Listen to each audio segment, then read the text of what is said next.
창세기 45장 1절에서 15절 말씀.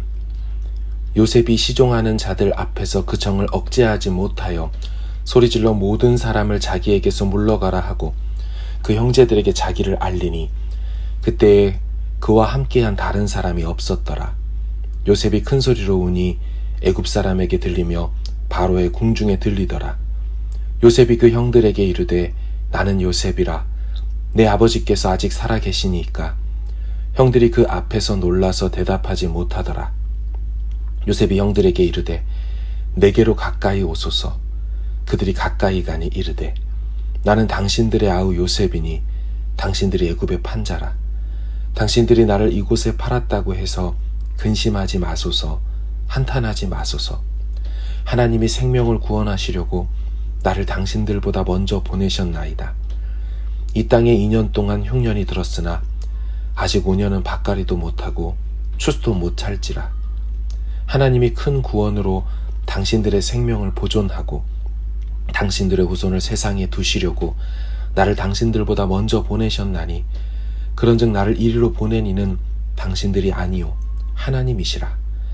하나님이 나를 바로에게 아버지로 삼으시고 그 온 집의 주로 삼으시며 애굽 온 땅의 통치자로 삼으셨나이다.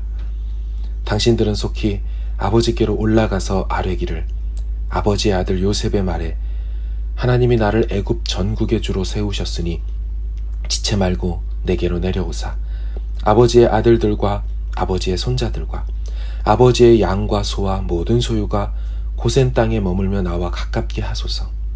흉년이 아직 5해가 있으니 내가 거기서 아버지를 봉양하리이다. 아버지와 아버지의 가족과 아버지께 속한 모든 사람에게 부족함이 없도록 하겠나이다 하더라고 전하소서. 당신들의 눈과 내 아우 베냐민의 눈이 보는 바 당신들에게 이 말을 하는 것은 내 입이라. 당신들은 내가 애굽에서 누리는 영화와 당신들이 본 모든 것을 다 내 아버지께 아뢰고 속히 모시고 내려오소서 하며 자기 아우 베냐민의 목을 안고 우니 베냐민도 요셉의 목을 안고 우니라. 요셉이 또 형들과 입맞추며 안고 우니 형들이 그제서야 요셉과 말하니라. 아멘. 하나님, 계속하여 창세기 본문을 통하여 우리는 깨지고 찢기고 부서진 한 가정이 주님 안에서 어떻게 하나 되어가는 것을 보게 됩니다. 하나님, 우리는 나뉘게 하고 우리는 상처 주고받는 그런 삶을 살아가는 연약하고 완악한 교만한 인생들이지만 우리 하나님은 그리스도 안에서 우리를 다시 새로 지으시고 하나님의 능력과 하나님의 다시 기회 주심으로 온전하게 회복시켜 가시는 분임을 다시 한번 고백하고 인정합니다. 이 아침 새벽 말씀을 통하여 우리의 삶에 무너지고 부서진 것들을 다시 온전케 하실 하나님의 역사와 하나님의 마음과 하나님의 손길을 믿음으로 바라보는 시간만 되게 하여 주옵소서. 오늘도 은혜 베푸실 주님을 기대하며 예수님의 이름으로 기도하옵나이다. 아멘. 오늘 본문은 창세기 요셉 이야기 중에서 가장 극적인 장면입니다. 근 1년 이상을 자신의 정체를 드러내지 않으며 형님들을 보내고 다시 데리고 오고 또 보내었던 요셉이 드디어 이 형님들 앞에서 자신의 정체를 밝히는 그런 장면이기 때문입니다. 요셉은 형님 유다의 자기 희생적 긴 탄원과 간청 앞에서 더 이상 감정을 억누르지 못합니다. 그 전까지는 2번에 걸쳐 형님들 앞에서 눈물을 감출 수 있었던 요셉이지만 지금 3번째 유다의 고백 앞에서는 도저히 눈물과 감정을 억제하지 못합니다. 성경은 요셉이 큰 소리로 울었고 그 소리가 애굽 사람과 바로의 궁중에도 들렸다라고 합니다. 2절 요셉이 큰 소리로 우니 애굽 사람에게 들리며 바로의 궁중에 들리더라. 이어 요셉이 질문합니다. 3절 요셉이 그 형들에게 이르되 나는 요셉이라. 내 아버지께서 아직 살아 계시니까. 형들이 그 앞에서 놀라서 대답하지 못하더라. 이 장면에서 우리는 요셉의 마음을 읽을 수가 있지요. 요셉이 자신의 정체를 밝힌 후에 가장 먼저 건넨 말이자 질문은 내 아버지께서 아직 살아계십니까? 였습니다. 요셉의 마음에 얼마나 아버지가 담겨 있는지를 알 수 있는 대목입니다. 그동안은 너희 아버지라는 표현을 사용했다면 이제는 마음껏 내 아버지가 살아계시냐고 내 아버지라고 말을 합니다. 그런데 요셉의 질문에 형님들은요, 대답을 하지 못합니다. 잘 보시면 끝까지 형님들의 대답은 나오지가 않습니다. 그저 형들이 그 앞에서 놀라서 대답하지 못하더라 일 뿐이죠. 아마도 충격적이었을 겁니다. 정말 말 그대로 만감이 교차했을 겁니다. 어떻게 이집트 총리가 동생 요셉일 수가 있으며, 만약 그렇다면 우리가 그에게 지은 죄는 이제 어떻게 될 것이며, 우리 아버지에게 이것을 도저히 어떻게 설명할 수 있을 것이며 등등 만 가지의 감정이 교차했을 겁니다. 그렇게 얼어붙어 있는 형님들에게 요셉이 말합니다. 4절, 요셉이 형들에게 이르되 내게로 가까이 오소서. 참으로 가슴 뭉클한 장면입니다. 여러분, 지금까지 형님들과 요셉은 늘 거리가 있었습니다. 요셉이 17살 시절 채색 옷을 입고 있을 때, 형님들의 잘못을 아버지에게 일렀던 시절에 그들은 서로 가까이 할 수 없었습니다. 37장 4절에 보면 그의 형들이 아버지가 형들보다 그를 더 사랑함을 보고 그를 미워하여 그에게 편안하게 말할 수 없었더라. 가까이 하기는커녕 마음에는 미움과 말조차도 편안하게, 평안하게, 샬롬으로 말할 수 없었다라고 하죠. 후에 도단으로 요셉이 형님들을 찾으러 갔을 때에도 성경은 이렇게 말해요. 요셉이 그들에게 가까이 오기 전에 그들이 요셉을 멀리서 보고 죽이기를 꾀하여. 요셉과 형님들은 서로가 서로를 가까이 한 적이 없었습니다. 감정적으로 거리가 멀었고 물리적으로도 가까이 하지 못했습니다. 이집트 총리와 곡식 구하러 온 자 혹은 정탐꾼으로서도 서로 저들은 가까이 할 수 없던 사이였습니다. 그런데 오늘 본문에서 이들이 서로 가까이 가고 있습니다. 나중에 15절을 보시면 요셉이 또 형들과 입맞추며 안고 우니 형들이 그제서야 요셉과 말하니라. 나중에는 가까운 정도가 아니라 입을 맞추고 안고 울고 서로 대화까지 나누게 됩니다. 그런데 사랑하는 여러분, 이 같은 장면을 어디선가 본 적이 있지 않습니까? 예, 야곱과 에서의 화해 장면에서 보았습니다. 창세기 33장 3, 4절을 보시면 같은 동사가 반복된다는 걸 알 수가 있습니다.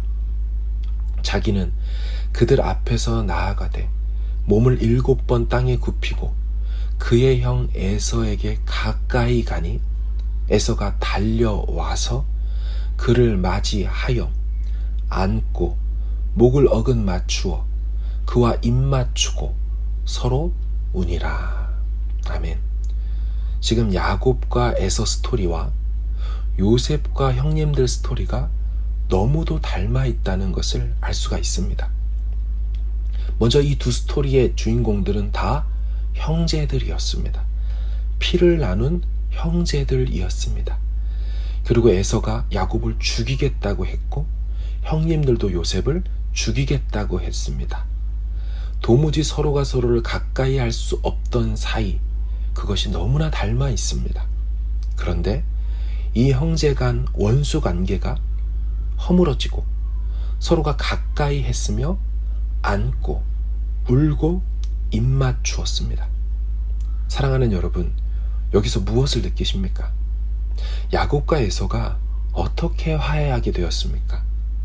누가 화해의 키를 쥐고 있었습니까? 여러분, 야곱이 에서 형님을 생각하며 안타까이 여기다가 안 되겠다. 이제 좀 찾아가 만나 뵙고 용서를 구해야겠다.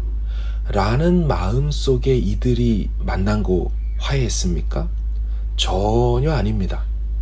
근 20년을 외삼촌 라반을 위해 일했지만 삼촌은 계속 야곱을 속였고 품삯을 가로채고, 그래서 도저히 거기서 일할 수 없을 정도로 괴로워하던 어느 날에 여호와께서 야곱에게 찾아오신 것입니다. 창세기 31장 2, 3절을 보면 야곱이 라반의 안색을 본즉 자기에게 대하여 전과 같지 아니하더라. 상황이 어려워지고 도저히 거기 있을 수 없는 상황 정도가 되자 여호와께서 야곱에게 이르시되 네 조상의 땅 내 족속에게로 돌아가라.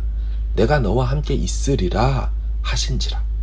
잘 보시면 야곱이 가겠다고 해서 돌아가는 길에 그 일이 일어난 게 아닙니다.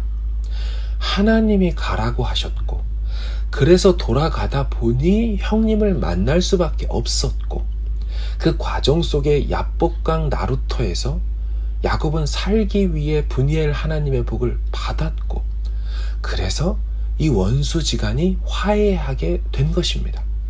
그러니까 야곱과 에서의 화해는 여호와 하나님이 그 걸음을 이끄셨고, 결국 에서 마음 녹이시고 야곱 마음도 녹아지게 해서 이 둘이 만나 안고 울고 입맞추고 목을 어긋맡기게 하신 것입니다. 관계 회복의 주체가 철저히 하나님께 있음을 보여주고 있다는 것이죠. 지금 그 같은 패턴이 똑같이 요셉과 형님들 사이에서도 이루어지고 있다는 거죠. 요셉과 형님들은 절대로 가까이 할 수 없는 관계였지만 요셉이 형님들에게 고백한 것처럼 하나님이 자신을 이리로 보내셨고 형님들의 생명을 보존하고 형님들의 후손을 세상에 두시려고 하신 하나님의 역사였다라고 말하죠. 여러분, 요셉이 형님들에게 간 겁니까? 아니에요. 형님들이 그럼 요셉과 화해하자고 다가온 겁니까? 아니에요. 이들의 만남, 이들의 관계 회복, 그 어느 하나도 이 사람들에게서 출발한 것이 없다는 겁니다. 하나님이 이들을 만나게 하시고 하나님이 서로 간 다시 형제됨을 이루게 하셨다는 것이 야곱과 에서의 스토리의 패턴과 똑같이 반복되고 있다는 거예요. 요셉이 형님들에게 말하죠. 아버지와 아버지의 가족과 아버지께 속한 모든 사람에게 부족함이 없도록 내가 하겠다고. 여러분, 하나님은요, 요셉의 마음에도 형님들에 대한 원한이 없게 하셨어요. 형님들의 마음에도 동생 요셉에 대한 잘못이 무엇이었고 뭐가 잘못됐는지 앞 본문들과 사건들을 통해 철저히 깨닫고 뉘우치도록 기회를 주셨어요. 그래서 다시는 그 같은 비극을 반복하지 않을 마음까지 주셨어요. 결국 사람의 마음을 바꾸시고 다시 회복하여 하나 되게 하시는 분이 누구라는 겁니까? 하나님 여호와시라고 본문에 계속 말하고 있는 거죠.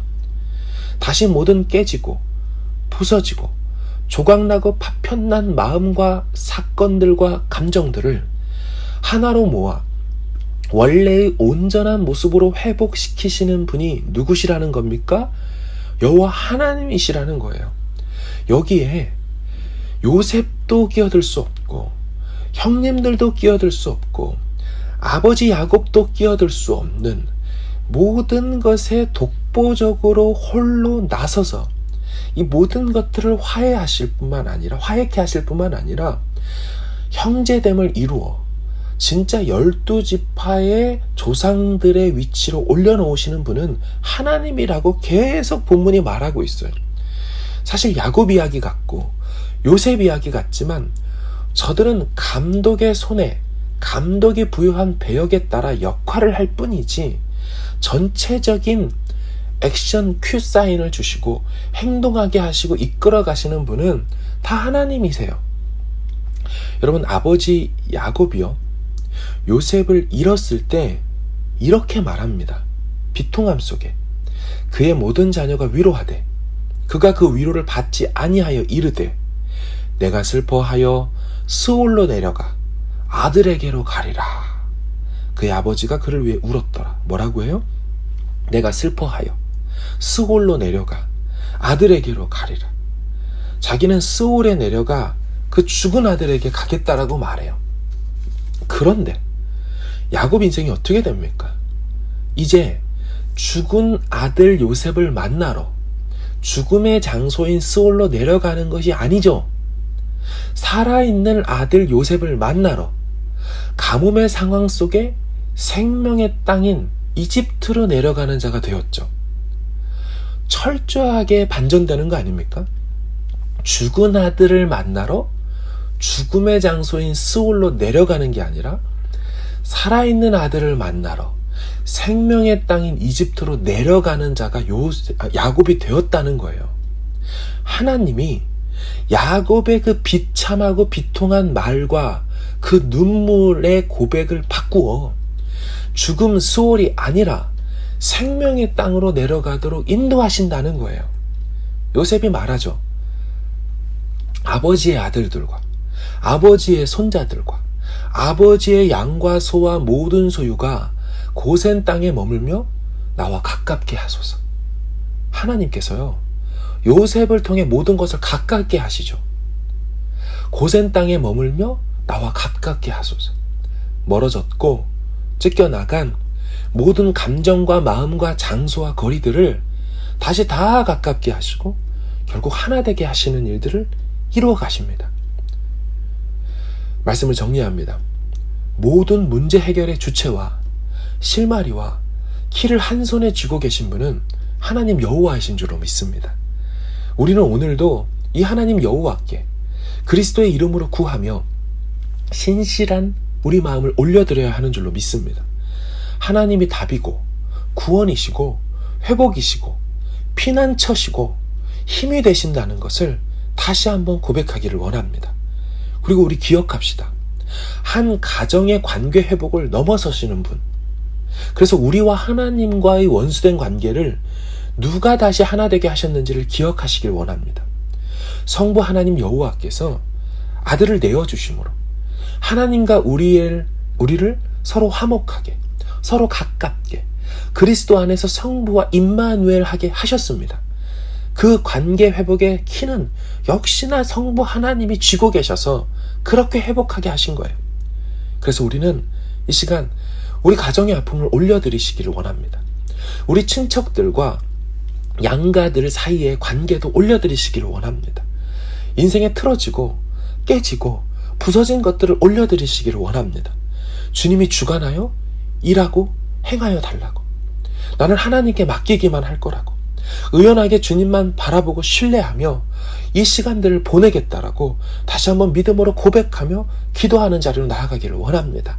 우리 하나님 다 행하십니다.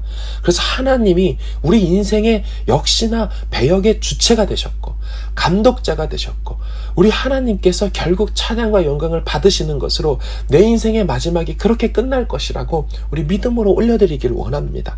순간순간 들어오는 순간순간 우리 마음을 흔들게 되는 순간순간 똑같은 장면들이 계속 떠오르며 우리 마음을 뒤집어 버리게 하는 것들을 여러분 이 고백을 통하여서 물리쳐야 합니다. 이 고백으로 우리의 마음을 가득 채워서 더 이상 틈을 내주지 않고 끼어들 틈을 내주지 않아서 온전히 하나님의 주권 안에서 우리는 신실하게 그분만 바라보며 나아가게 되는 것이죠. 이게 결국 유혹에서 싸워 승리하는 비결이 되는 것입니다. 하나님이 회복시켜야 진짜 회복이 되는 거예요.